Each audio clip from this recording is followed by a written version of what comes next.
Il y a 5 siècles, les Espagnols découvraient l'isthme de l'Amérique centrale et le volcan Masaya.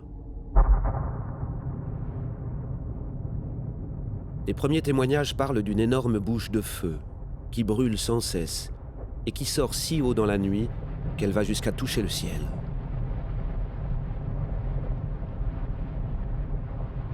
À cette époque, un gigantesque lac de lave bouillonnait dans le cratère.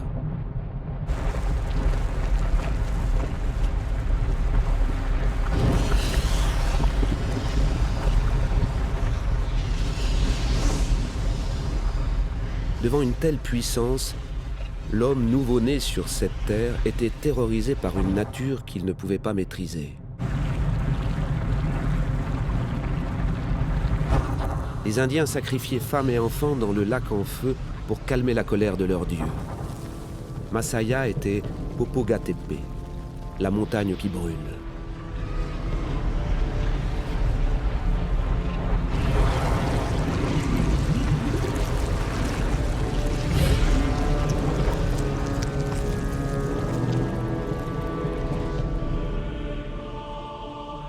Les premiers missionnaires érigeaient sur le bord du cratère une croix pour contenir le mal. Ils voyaient dans ce lac une porte d'entrée vers l'enfer.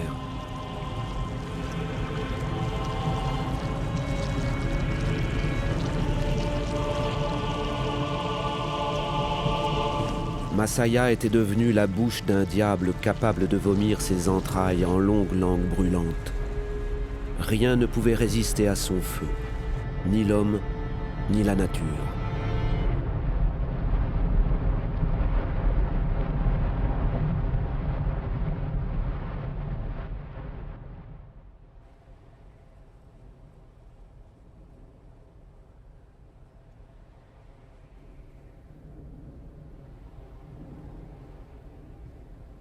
Cinq siècles plus tard, la croix est toujours là, mais le lac s'est retiré dans le fond du cratère.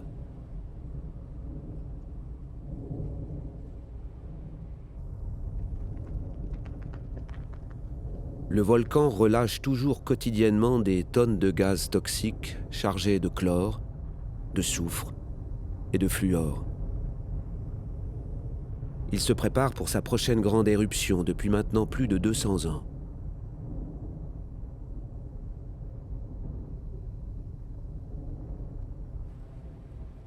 Depuis toutes ces années, le cratère profond est un désert étouffant et brûlant où rien ne semble pouvoir survivre.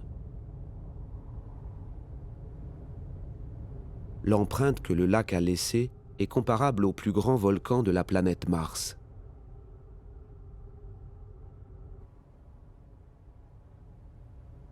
À l'extérieur, sur les flancs du Masaya, les coulées de lave successives ont scarifié le paysage et la croûte épaisse commence tout juste à se faire recouvrir de végétation.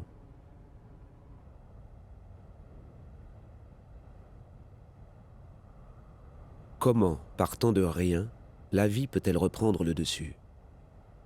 Comment peut-elle renaître d'une telle hostilité?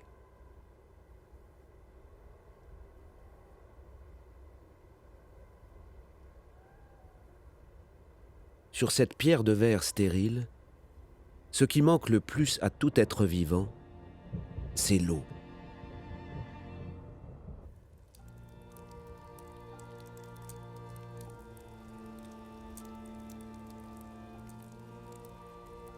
Elle n'est jamais retenue. Elle s'infiltre dans les pores de la roche et disparaît dans les sous-sols. Pour pouvoir vivre ici, il faut être capable de piéger l'élixir nourricier.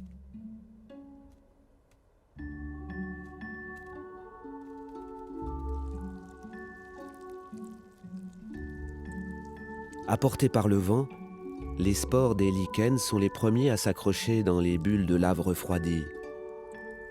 Aidés par la force des éléments, ces pionniers captent l'eau et attaquent la roche. Chaque particule arrachée à la lave va se loger dans les cavités et les fissures, créant un premier sol pour de premières graines.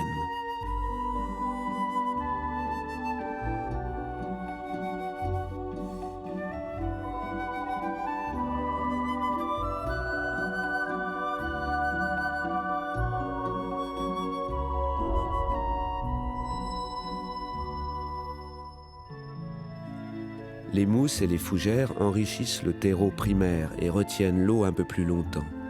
Elles cicatrisent ainsi le sol et ouvrent la voie aux premiers arbres.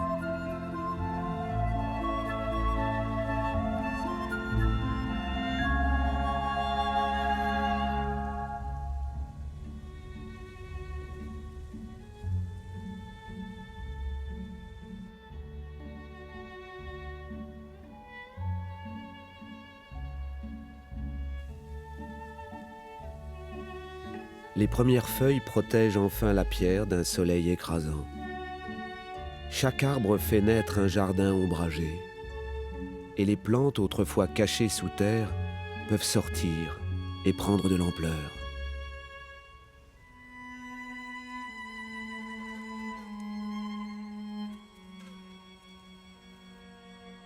Les feuilles mortes tombées au sol deviennent un humus, une nouvelle nourriture végétale. Les jardins s'auto-alimentent et se reproduisent.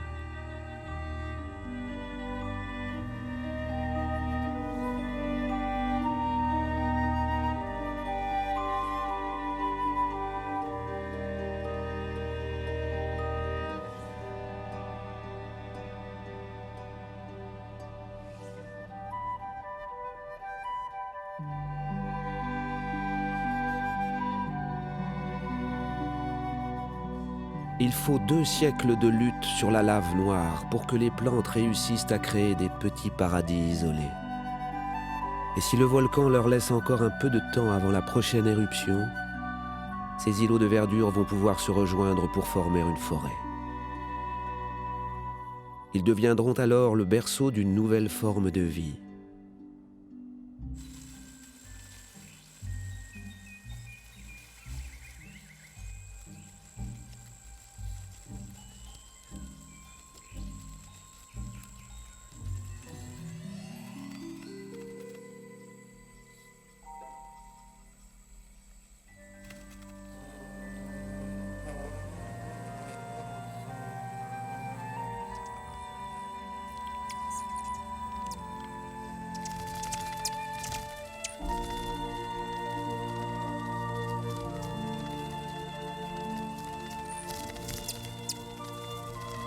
Les nouveaux hôtes qui colonisent la forêt sont nécessaires pour polliniser les fleurs et disséminer les graines. Chacun dépend de l'autre, chacun cherche à se multiplier, à envahir, à dominer, pour faire enfin disparaître la croûte noire sur laquelle ils sont nés.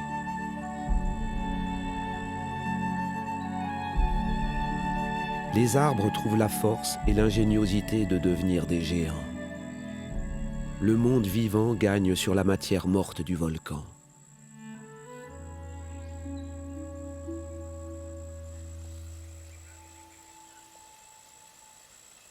Renaissant de ses cendres, la forêt devient une jungle et le volcan se fait oublier.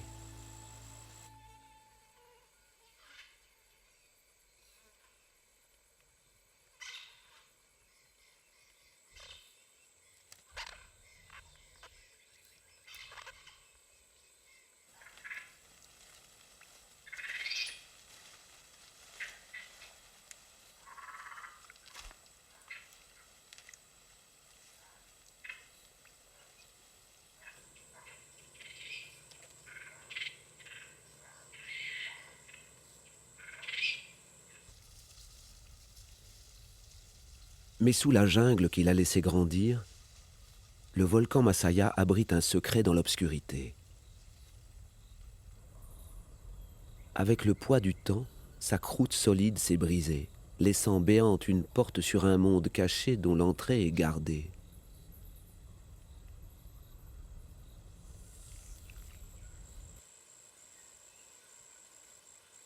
Pour pénétrer ce monde sans se mettre en danger, il faut suivre un chemin dérobé.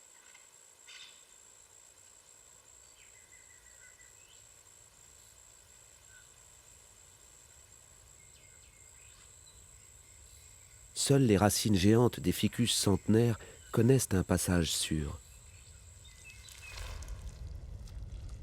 Elles plongent droit dans le ventre du volcan où se joue une pièce maîtresse pour le maintien de la forêt.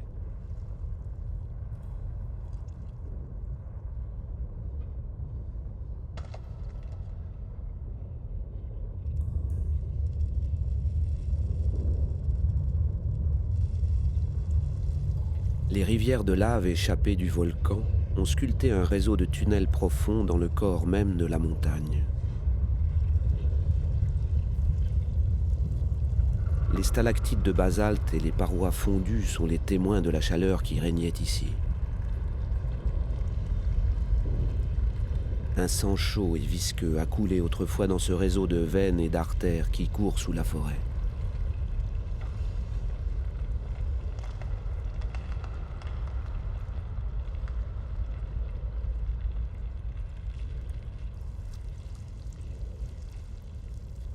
Ces kilomètres de galeries reliés au cœur de la montagne sont maintenant devenus froids et humides. Le basalte suinte pendant plusieurs jours après les pluies.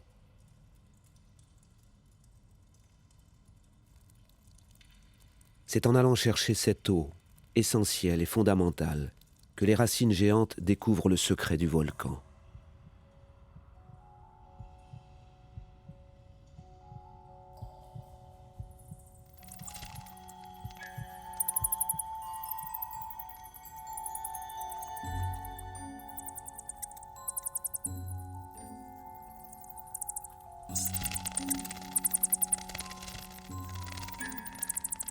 Répartis dans l'ensemble du labyrinthe, des chauves-souris ont colonisé la nouvelle niche offerte par le volcan.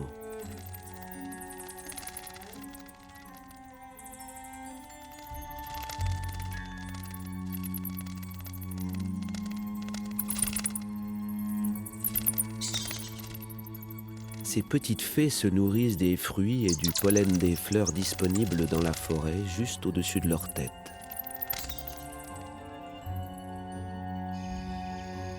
Mais elles doivent attendre la nuit pour quitter leur refuge.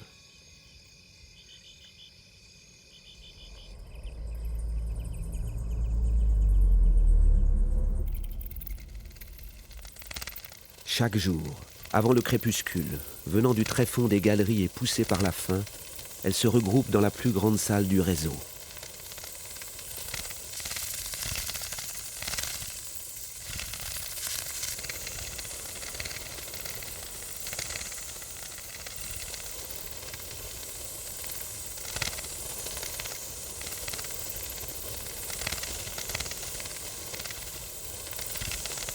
Elles arrivent de partout, suractives et surexcitées.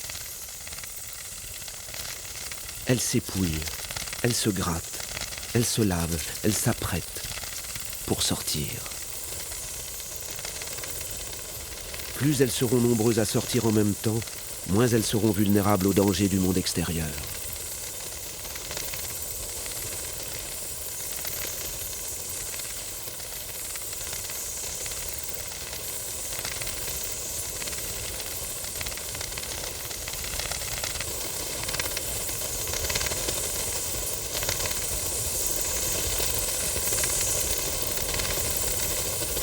Le feu qui coulait dans ces grottes a donné naissance à un tourbillon invraisemblable de vie. Elles gravitent à pleine vitesse par milliers dans une obscurité totale, sans jamais se toucher, sans jamais se gêner. Elles tournent toujours dans le même sens, noyées dans les cris aigus des sonars, juste devant la sortie.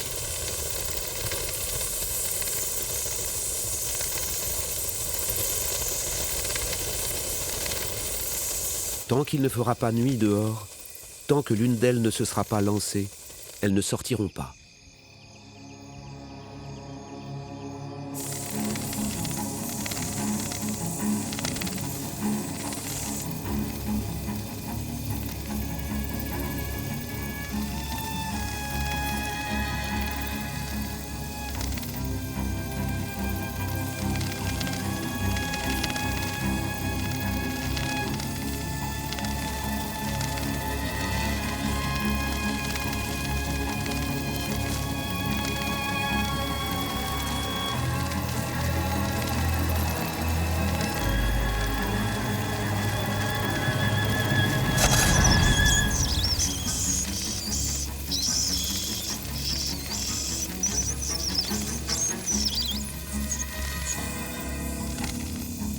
Le gardien de l'entrée, qui a élu domicile à la frontière des mondes, ne prélève qu'une chauve-souris tous les 3 ou 4 jours.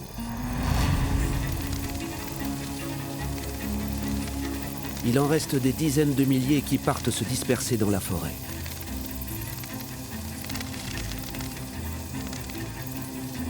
Elles dévoreront les fruits et disperseront leurs graines.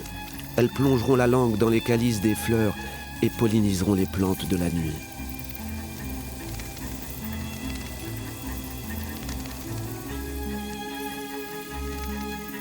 Paradoxalement, le volcan prend soin de sa forêt. Il envoie dans l'obscurité une armée de fées nécessaires pour la régénérer.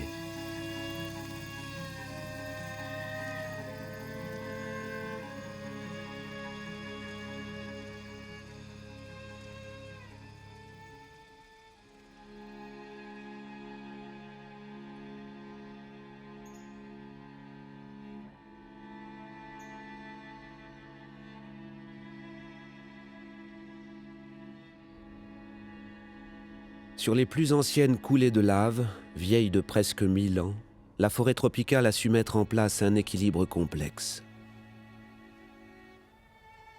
Grâce à quelques pionniers qui patiemment ont construit les fondations de la vie et de la diversité, la nature vivante s'est profondément ancrée dans la masse et la pierre.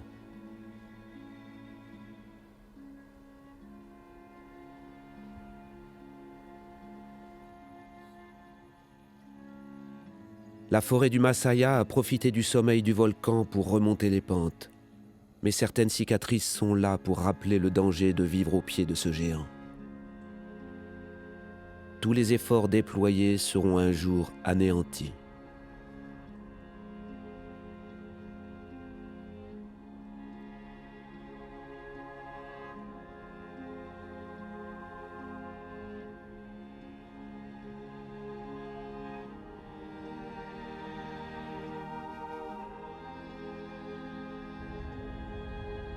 À l'ouest du Masaya, sous les vents dominants qui traversent le pays, le site est asphyxié par les gaz toxiques du volcan. Contrairement aux apparences, Masaya ne dort pas vraiment. Il somnole et respire encore.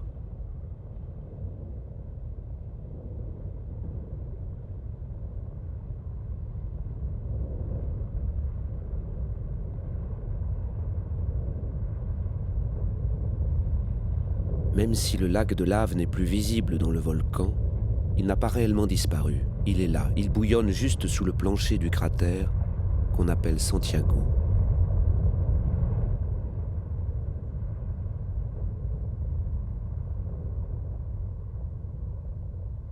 Aucune forêt, aucune plante, aucun lichen ne réussit à pousser. Mais si l'on s'attarde dans ce désert irrespirable, on découvre que même ici, certains naissent littéralement des cendres du Masaya.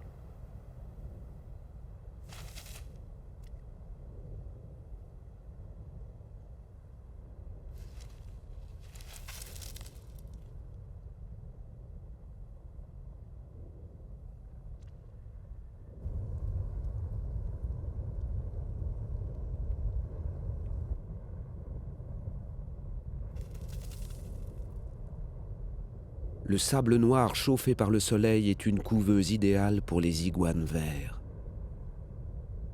Après 3 semaines sous terre, les jeunes ont crevé leurs œufs et sont laissés à eux-mêmes dans ce décor lunaire.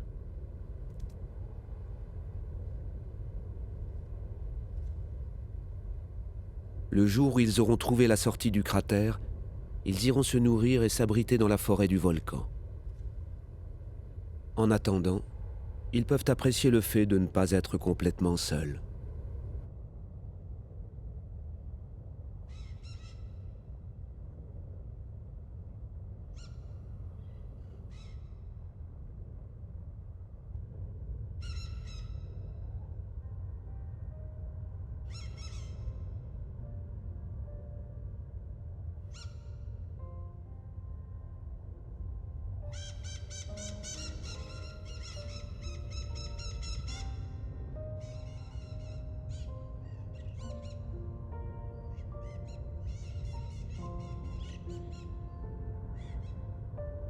Personne ne comprend comment des perruches peuvent survivre au gaz qui tournoie ici. En revanche, on sait qu'elles ont trouvé un lieu où aucun prédateur ne peut venir les déranger. Le lac de lave a laissé à l'air libre des puits profonds entourés de parois verticales. Dans ces millefeuilles qui empilent les tranches de vie du volcan, les perruches ont choisi de profiter de l'espace disponible.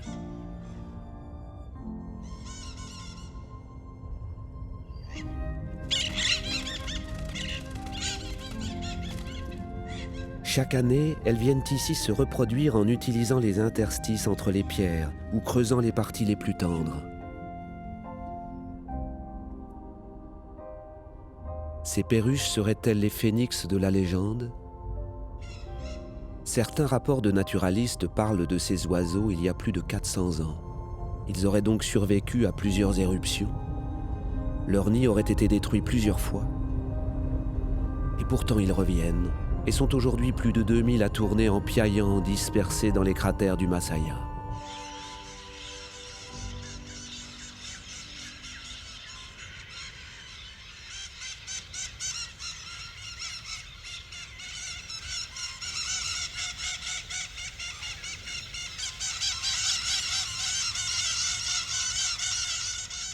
Si les perruches ont trouvé là un lieu inaccessible et protégé, la contrainte majeure quand on habite ici, c'est de sortir. Leur couleur criarde contraste sur le décor purement minéral qui les entoure. Une fois en vol, elles sont à découvert. Alors chaque matin, au lever du soleil, les groupes se forment au fond du cratère et tournoient pour monter. Comme l'ont aussi compris les chauves-souris de la forêt, plus elles seront nombreuses, plus elles seront en sécurité.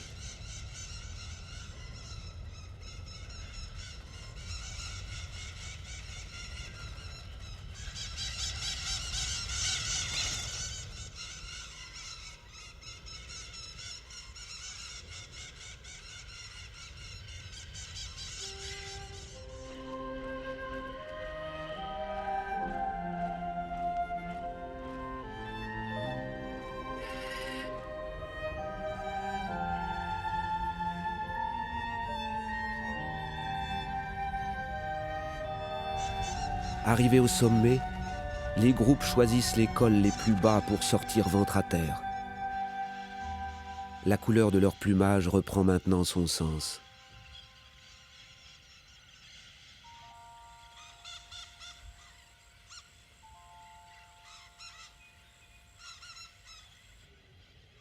Les perruches ont trouvé ici le gîte et le couvert. Elles passeront la journée à se ravitailler de la nourriture offerte par la forêt du volcan.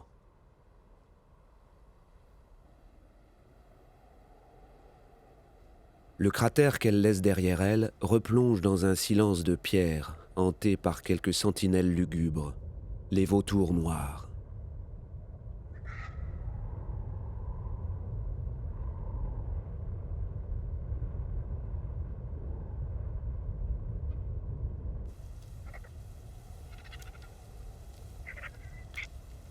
Capables de survivre aux conditions les plus hostiles, les vautours noirs fondent eux aussi leur famille dans le cratère du volcan.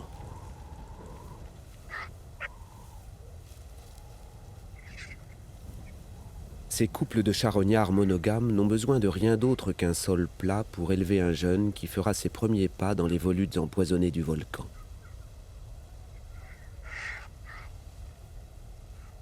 Drôle d'endroit pour une famille. Drôle de famille.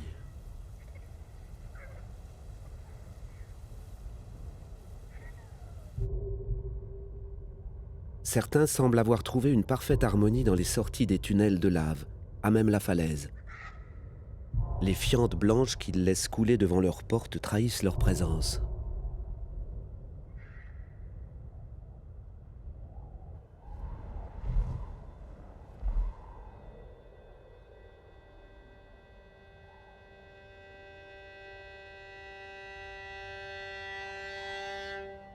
Le vautour noir Urubu était déjà symbole de mort au temps des Mayas.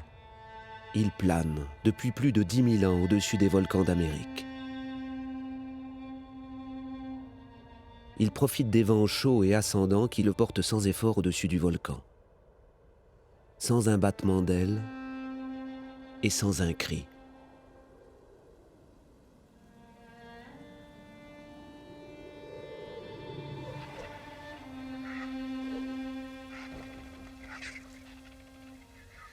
L'arbre le plus haut du volcan leur sert de reposoir, de mirador. Ces charognards ont choisi le volcan comme domicile fixe parce qu'il offre, en plus des vents portants, un point de vue imprenable.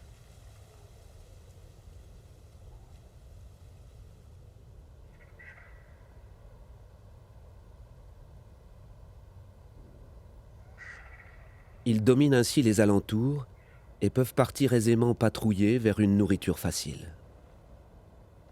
Ils n'ont aucun odorat pour repérer une charogne et ils ne peuvent compter que sur leur vue pour trouver les signes d'une possible curée. Ils restent donc là, la journée entière, à profiter des courants thermiques autour de leur arbre pour guetter une opportunité.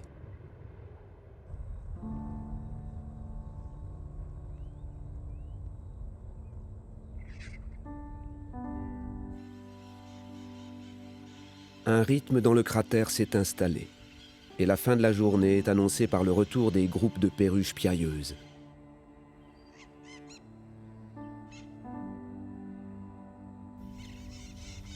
Elles aussi ont leur reposoir.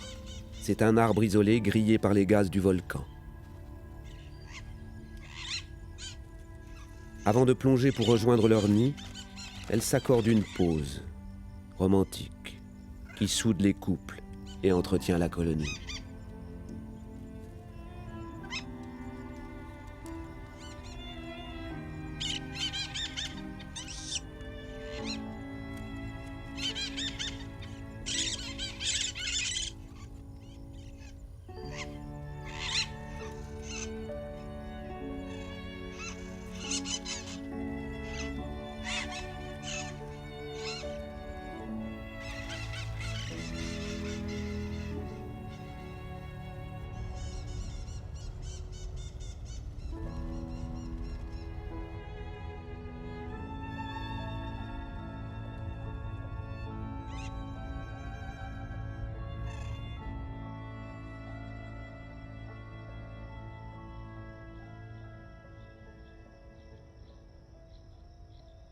Les cris des perruches tombent avec le jour pour laisser place aux habitants de la nuit.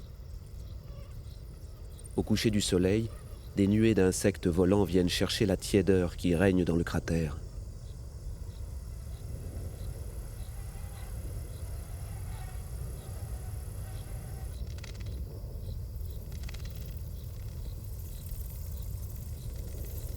Ils attirent alors une armée de chasseurs nocturnes, sortis tout droit des longs tunnels de lave, juste au-dessus de la bouche toxique du volcan.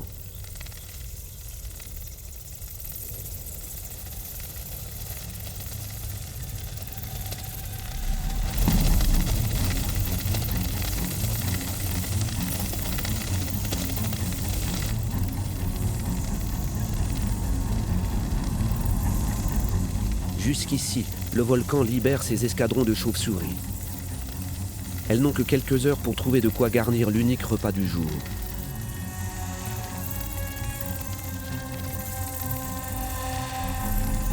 Le long des roches chauffées par le volcan et le soleil de la journée, chaque virage, chaque looping est une course folle dans l'obscurité pour manger.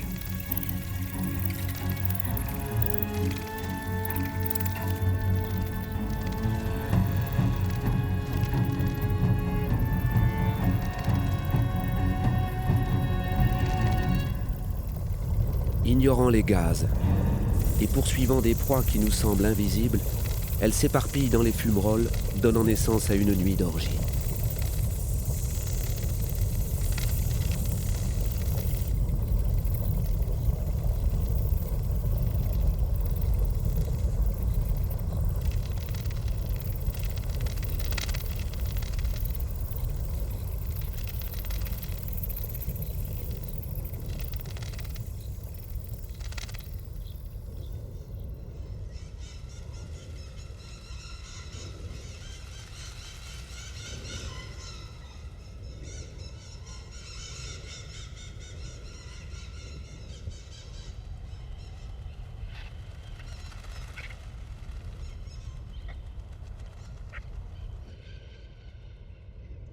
Il y a plusieurs dizaines de milliers d'années que la même nature se fait et se défait au rythme des coups de tonnerre du volcan.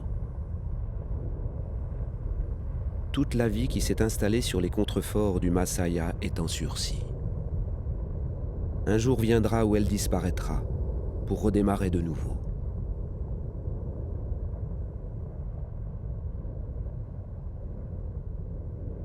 Masaya voit la légende du phénix devenir réalité. Il laisse la nature se faire une place sur ses remparts entre deux éruptions. Elle reprend dans ses cendres une force nouvelle et son cercueil se change en un berceau.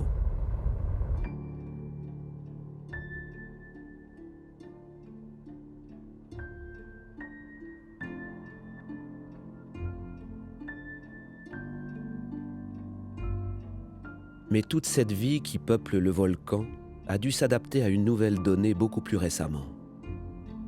Une donnée qui ne fait pas partie de la nature elle-même.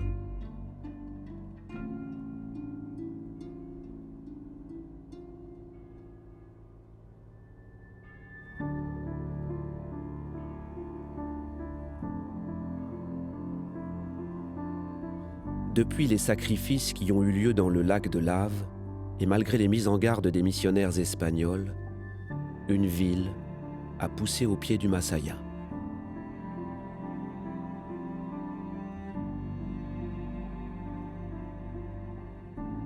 Au carrefour des routes, la ville a pris le nom du volcan.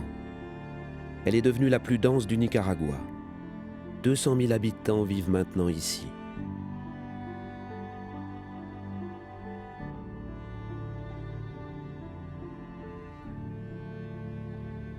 Loin de l'image infernale qu'il montrait il y a 500 ans, Masaya est un terrain fertile.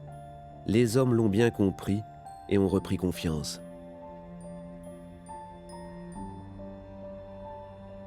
Plus on s'éloigne du volcan, plus la terre est vieille, plus la lave se réduit en cendres et devient riche de minéraux accessibles.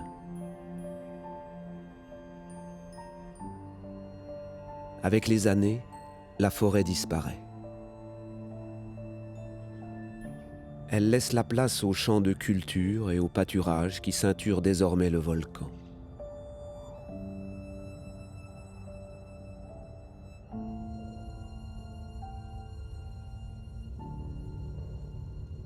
Mais la nature qui habite le Masaya depuis la nuit des temps réussit, encore une fois, à en tirer parti. C'est un autre équilibre qui se met en place.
Dans les champs de sorgho, chacun s'en sort à bon compte.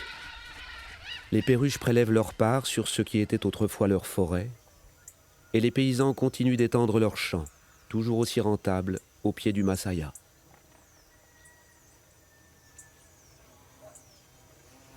Mais l'échange à la frontière d'une nature sauvage n'est pas toujours aussi simple. Les premiers Indiens d'Amérique avaient déjà compris que les terres volcaniques étaient riches et fertiles. Les colons ont apporté une nouvelle forme d'exploitation. L'élevage, lui aussi, envahit les alentours du volcan et supplante la forêt.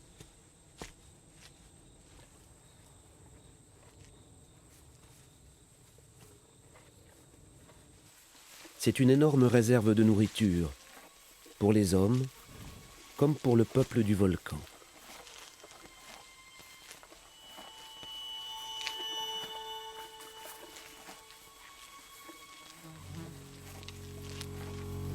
Le sang chaud et frais qui coule dans le corps de ces vaches a permis la multiplication d'une espèce. Une espèce qui a même envahi toute l'Amérique en suivant le bétail et qui trouve parfaitement sa place dans les grottes du volcan.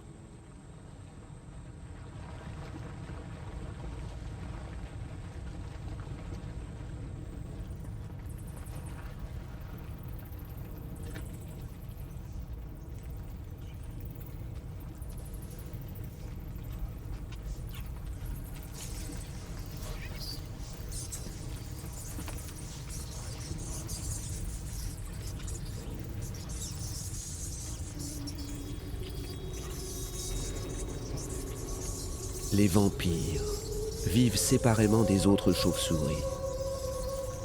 Ils ont utilisé les failles, les crevasses, les plafonds effondrés des tunnels de lave pour se cacher du soleil qui pourrait les brûler.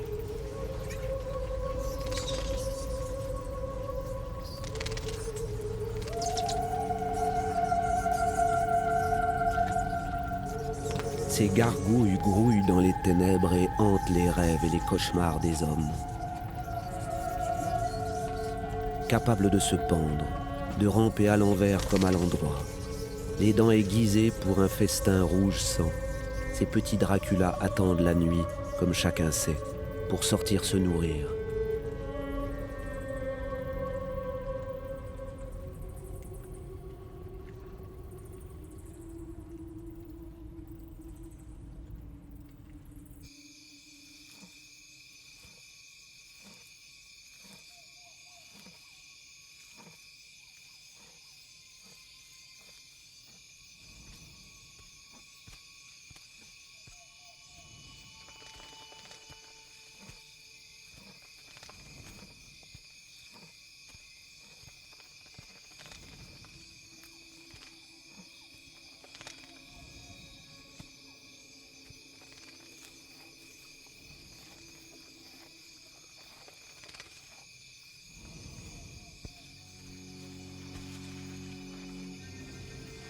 Le bétail est une réserve de nourriture qui ne bouge pas. Un garde-manger que les vampires sont certains de trouver tous les soirs, au même endroit. Et le bal des vampires du volcan est rôdé pour prélever en toute sécurité le sang chaud de ces énormes mammifères.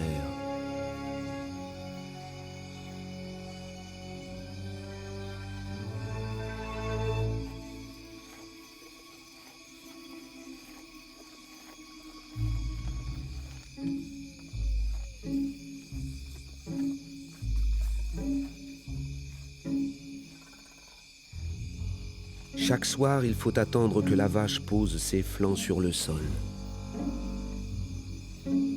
Chaque soir, la même plaie est réouverte. Le coup de canine est si aiguisé que la morsure devrait être indolore.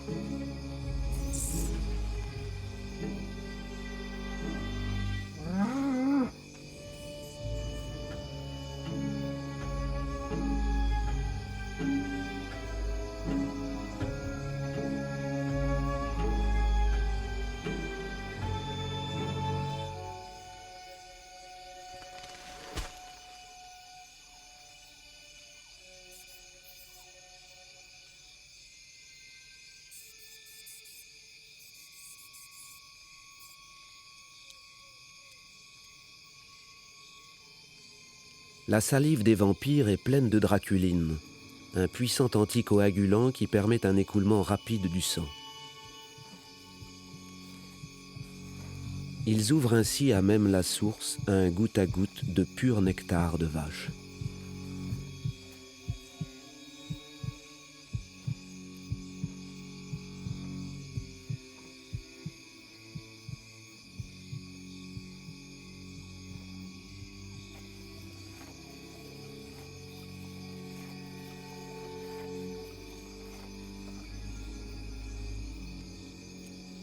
Mais les vampires ne semblent jamais rassasiés.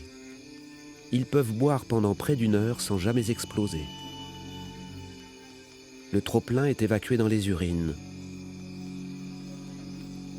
Ils sont en fait capables d'extraire l'eau du sang ingurgité en même temps qu'ils le boivent. Ils gardent ainsi un concentré de globules rouges pour rentabiliser leur chasse.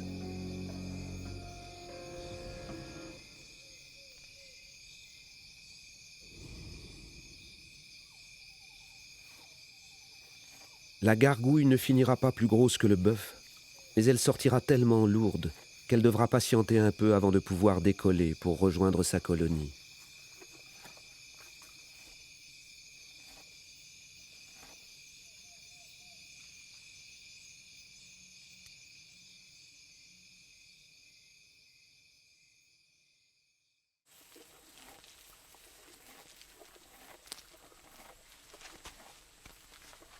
Les prises de sang quotidiennes que font les vampires ne sont pas suffisantes pour affaiblir les vaches.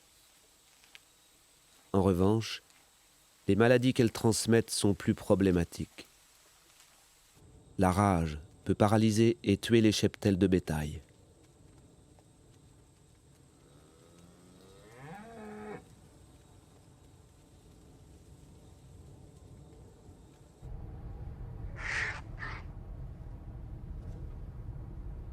Les vautours noirs du volcan Masaya ne seraient pas si nombreux sans les vaches qui vivent à leurs pieds. Mais ce ne sont pas celles qui peuvent succomber à la morsure des vampires qui les nourrissent. Ils sont connus pour s'adapter facilement à l'urbanisme. Ils savent où trouver de quoi se nourrir chez l'homme.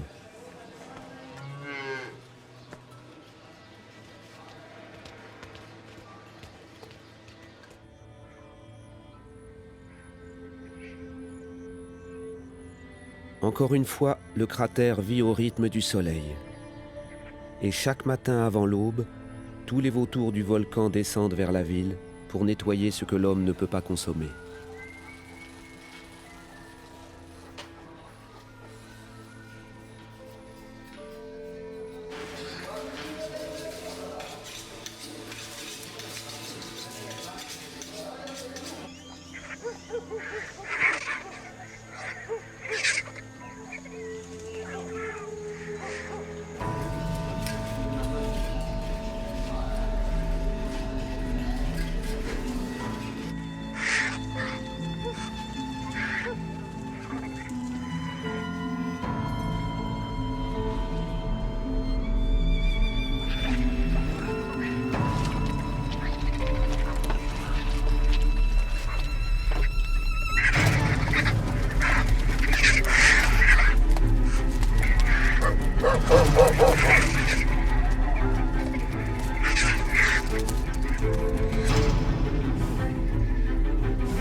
Le vautour noir du Masaya s'est parfaitement adapté à cette nouvelle donnée qu'est la présence de l'homme.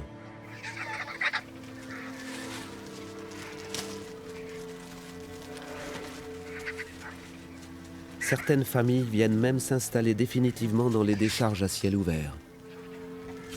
Attirés par les déchets qu'on leur offre, les vautours Urubu abandonnent leur volcan.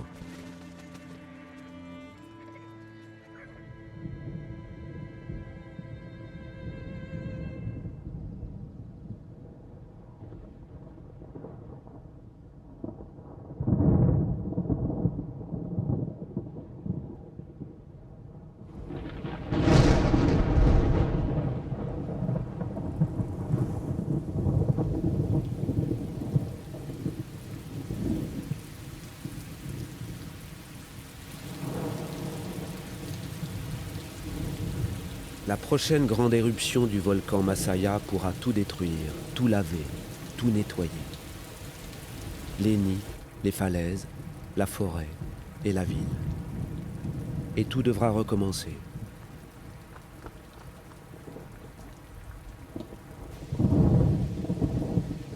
Aujourd'hui, la menace du volcan peut se lire à travers les gaz qu'il émet. Sous les orages violents qui montent des grands lacs, les vents tournent et entraînent les fumées sur la forêt.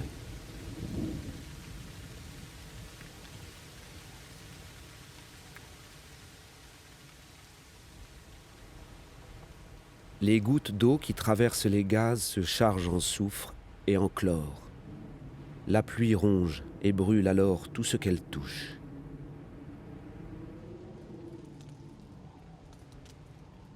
Les feuilles se tordent et tombent une à une. Puis les branches se brisent sur les arbres secs. Et l'herbe roussie laissera bientôt la place à un désert de cendres.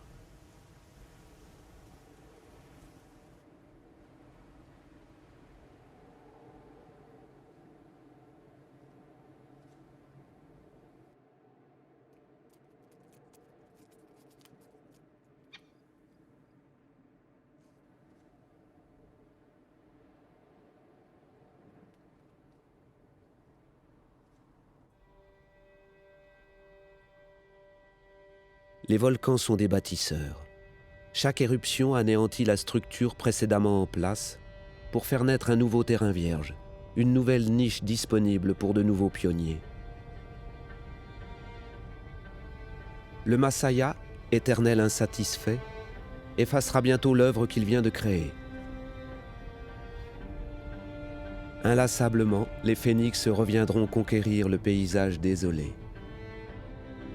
Et si ce n'est pas le Masaya qui se réveille, ce sera son voisin, ou celui d'à côté, car toute l'Amérique centrale est faite de la terre des volcans.